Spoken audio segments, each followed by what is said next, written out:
Olá, olá! Bem-vindos! Hoje vamos falar sobre a igualdade de género. A verdade é que é um tema que é cada vez mais falado, mas que ainda merece a nossa atenção e dedicação. Sem dúvida! Nos contos modernos, muitas histórias incluem este tipo de assunto, como podemos ver nas aulas de português, em que várias personagens refletiam o tipo de mentalidade que existia naquela época. O mundo evoluiu significativamente comparado com o tempo em que viviam os nossos avós, onde os homens eram tidos como regra e as mulheres eram uma exceção, uma atitude muito prejudicial, não concordam? Totalmente. E é aqui que os meios de comunicação têm realmente um papel imprescindível na partilha de informação, fazendo com que esta chegue a todas as pessoas, de forma a mudar o pensamento das mesmas. É impossível falar da igualdade de género e não falar de feminismo. Desde que surgiu, este conceito foi deturpado por uma série de preconceitos e ideias pré-concebidas que não correspondem ao que ele realmente é. O objetivo deste movimento é simples: alcançar uma sociedade equitativa e igualitária para todos. E então, e a sororidade? Bem, esta é a ideia de solidariedade entre mulheres que se apoiam para conquistar a liberdade e a igualdade que desejam.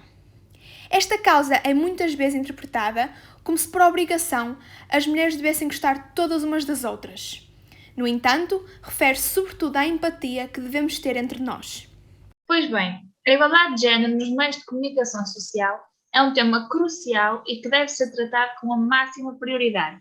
Cada vez mais, estes exercem uma influência determinante na opinião pública e são um elemento fundamental da democracia, mostrando uma grande responsabilidade. As imagens e as notícias que diariamente são exibidas pelos mais diversos meios de divulgação e publicidade asseguram desde sempre que é utilizada informação que não transmite ideias sexistas, mas pelo contrário, contribuem para a construção de um mundo livre de quaisquer estereótipos. Passamos agora para um momento onde vamos falar sobre opiniões frequentes e que podem gerar dúvidas. Vamos lá? Sim, vejam esta. Os homens também podem ser feministas? Claro que sim, não é? É verdade. O feminismo é uma luta das mulheres, mas só se realiza plenamente com a aliança dos homens.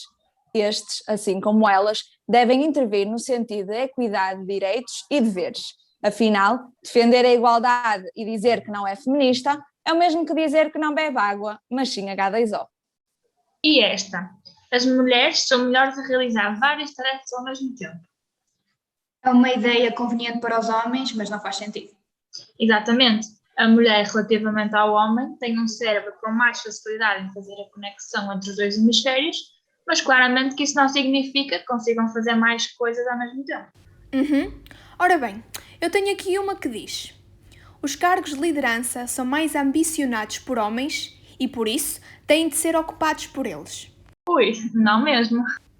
Pois é, não têm de ser obrigatoriamente eles a liderar, até porque temos assistido, felizmente, a um crescimento acentuado de mulheres em cargos de liderança em diversas áreas. Todavia, se pensarmos, por exemplo, em cargos políticos, os homens estão em maioria, e isso é algo que deve mudar, sem dúvida alguma. Ouçam agora esta: a desigualdade salarial entre homens e mulheres ainda existe? O que pensam sobre isto? Mas ainda há dúvidas.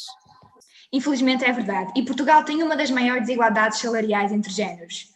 Além disso, as mulheres têm maior probabilidade de estarem empregadas em ocupações que são consideradas pouco qualificadas, e depois temos os homens, que se revelam numa posição privilegiada. Para concluir, pretendemos alertar-vos para esta causa porque, acima de tudo, falamos de uma questão de direitos humanos e de justiça social necessária para todos, correto? Nem mais. Ambicionamos que a igualdade de género não seja apenas uma aspiração, mas sim uma realidade para os homens e para as mulheres, na sua vida pessoal e profissional.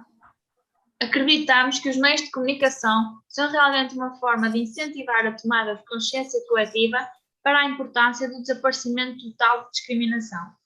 Assim, devemos continuar a questionar, a agir, a mudar e a fazer o melhor para garantir a inclusão e a diversidade entre todos. Afinal, já não podemos pensar que a casa é das mulheres, a rua dos homens.